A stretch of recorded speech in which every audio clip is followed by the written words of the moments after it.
Great rhythm. I love her feet. I love her feet. I love the feet. Okay, now, come here for a second, kiddo. Let me just explain.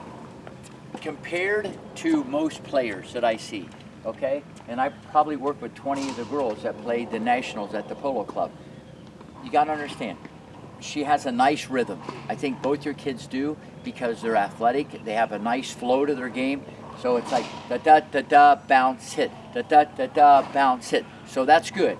Now, the two things that I see here, the first thing is the technical part. I'll say it again. She comes out of the backswing and she's at 6 o'clock. Same thing I told Alan. When you come out of the backswing, if it's not at a diagonal, 5, 5:15, 5:30, 5:45, when you pull the racket, it won't flip. Basically, all she's doing is a modified, simple, compact, short loop. Okay, so her racket is going to 6 o'clock. The racket, if I could get her to come out of the backswing, and be to the right, you're gonna have powerful forehand. Because the one thing I see that's improved a lot, her footwork and rhythm. Your footwork and rhythm has improved tremendously. I don't even remember exactly what I said before with your stroke. I know I said you were lifting up your body probably. No, previously you said she moved her right foot, the scapula came in. and throw the body, yeah. Has she been working on that? Yes, yeah. I can see. Yeah. Yeah, that's right. You're right. I remember now. Yeah. Because you were always lurching and lunging and stretching for the ball. Yeah. And I kept saying the relationship between you and the ball, it was always kind of off. And that's why I think I mentioned to you about the little steps. Yeah, you let her put the racket a little bit down here. Inverted. That is, yeah, yes. Good. Yeah. I like your forehand. If we can keep it good. Get the elbow back a little bit. That a girl. Good. Push it down. Very quick feet, huh? Yeah. That a girl. Now, here's my only concern. Come here. Okay, so you know, because I'm going to go over a lot of different stuff today. You know that when you do the forehand, when she does the forehand, I've already said, I want her to go to the right more at 5 o'clock, 5:15, 5:30. She still goes there. So that's the only thing technically that I'd want her to do different. That's the only thing. I still have a little bit of an issue because she's been trying to go, all you hear at home is this. Low to high, low to high, low to high, more topspin, more topspin, more topspin. And I'm not there at any of the lessons. And I think you got that down. But she does this. She keeps lifting the body up. Oh. And when you go low to high, you go low to high, but you do it with the arm. You don't really lift up your trunk like that. And I know that's always a habit with Alan, and I see that you do it also. It will work. It will work when you bring the trunk up, but it slows the racket down. And so instead of being able to hit like this, she goes, see how she keeps bringing. Now the good thing is, in the 12 and 14, it don't matter. Because the balls aren't like super fast. Until you go to the next level, national, everything's a little quicker, a little faster, a little more consistent. And that's the level you're at now. You're playing nationals. But I see a lot of improvement, Isabel. A lot of improvement. Okay, now, let's go back and all the everything I helped you with, it's coming clear. Let's talk about this. Talk to me about the open stance and closed stance, because I remember when I told you guys this, when she's under pressure and she's really wide or she's really rushed, I think you got to play off your right foot. Now maybe at home they're telling her step into every ball. I don't know. I'm just seeing, like that one right there, Dad, she tried to run there and she tried to step and then she made jammed. Oh. And she should have played off the right foot, whether it be semi or open stance. Can you talk to me about that on the forehand, about the stances? Usually when I'm ready, I should hit the... Yeah, but you didn't on that one. Maybe she thought she had time to step in. So let me clarify. It doesn't matter if I Yeah, that's exactly the coach told you what to do in on last week, Friday. The coach identified the same thing as you said, yeah. Yeah, so what I'm trying to say, it doesn't mean if I tell you, the coach or Roger Federer, If she has enough time and she wants to step in the ball, that's what the pros do. If you don't have enough time, then you play semi or open.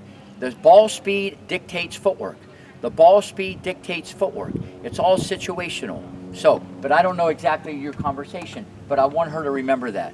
Okay, I admire you wanted to step into the ball, but I don't want her to step in and she shouldn't, and then she gets jammed like that. But your little steps, Isabel, a lot better. A lot better. There you go. That was open. Set it. I'm not saying you can't do this, but can we try one little thing? I would love for her to go like this more. I would just like to have your elbow go back a little bit first. Tell me if you feel it different.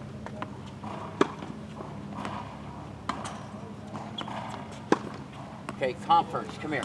2 balls. You already see something different. Do you feel that's what you were doing? No. Did it feel, you can say whatever you want. I think it's so important that the kids talk. Did it feel the same? Did it feel different? Or tell me the good, the bad, the ugly. Tell me what you felt there. Or did it feel the same? It didn't feel the same. How did it feel different? It was more like A pull. See what I mean? See, what happens is this. When she goes like this, I'm not saying she couldn't do it, but if she goes like this, I wish she would be able to go like that. But when she goes like this, she goes like that. When she went a little bit like that, it went right there, and she pulled the racket. You did more the next generation or the forehand that I teach or the ATP. It shouldn't have to do a super nudge. It's not like you're going, ha! It's not that. Shouldn't have to do that, but look at the difference. Instead of going perfect. See, I'm not saying this is wrong. I show most of the kids this. But when she does this, she goes like that. Remember I said to both you and your brother, it's more like a brace. It's like an anchor. You'll get stuff for free. Free is good. See, I like that much better, Isabel. Isabel in the house. Good. Good. Just make your elbow go back first. See, this is what people don't understand. You get it for free. And these guys that do this, they don't think about it. They just turn their shoulders. See, when they turn their shoulders and they have this grip, semi-western, just go. And when they turn their shoulders, see how the elbow kind of goes back? Federer goes like that. It just kind of goes back, and then it creates this pendulum, actually more racket speed on the hitting side. You tap the dog for free. Do you feel like, can you feel it flip a little different? Or not really? Well, I mean, a little. Yeah, talk to me, because that's really important that you talk. Go ahead. I feel like it's going like this and then it's flipping like that. Okay, does it feel slower or faster? Faster? See, I'm trying to be careful because I see a lot of improvement, and I could help your forehand a lot. I think you should, and see, the way I look at it, you're very athletic, okay? And you're a little calmer than your brother. Let's go! I had to say that. Listen. So mentally, she's a little more calmer. See, I love that stroke. Yes! Good. Now, that's my only concern. Once she does this, then she stays over the ball, Dad, because she has a tendency, as your coaches have to tell you at home, she goes like this, and then she lifts her body up to get the top spin. That will make the ball go up. But biomechanically, it slows the racket down. So she needs to stay over the ball longer. And I'm sure the guys at home tell you that. Good try, Isabel. Good. Elbow back. Yes.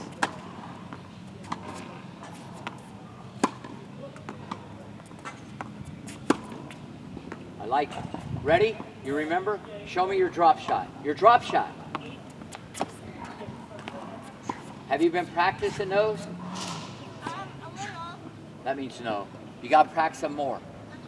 I'm telling you, I used to do almost 100 a day with Sonia Kennan when she was 7, 8 years old.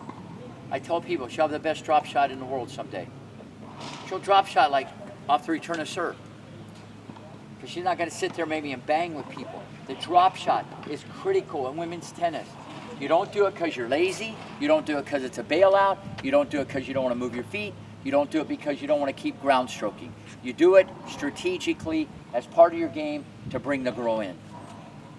I just think, because you got good touch, and I think because she's not going to be 6'2". Well, I don't think. So she needs, on short balls, gotcha. You got to. Women's tennis, they don't run forward that well, kiddo. You got to use the drop shot. Okay, I just want to mention that, and you can practice that at home, but it should be an integral part of your game. In my opinion, in women's tennis, the drop shot is just as important, if not more important, than the volley. Not the swing volley, because you'll do a lot of those, but the drop shot. You can drop shot second serves and short balls, because these girls all play real far back, they run like a squirrel, and they get the ball back and lob it over your head. Come on, elbow back. Oh, yes. That's the forehand I remember. That's the forehand I remember. That a girl. Now, do it your way. Now do it my way. Look at this. So much harder. Look.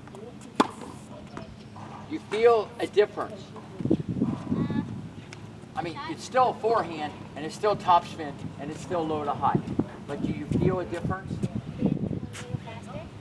See, I see it faster.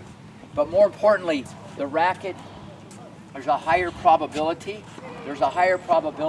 that you're going to come out at 5:30. Give me a couple more. But generally speaking, your forehand's much improved. Much improved. Whatever you're doing, who's ever helping you is doing a great job. Nice. Keep it on that side. There you go. That's the shot. Isabel in the house. How fast are you? Water.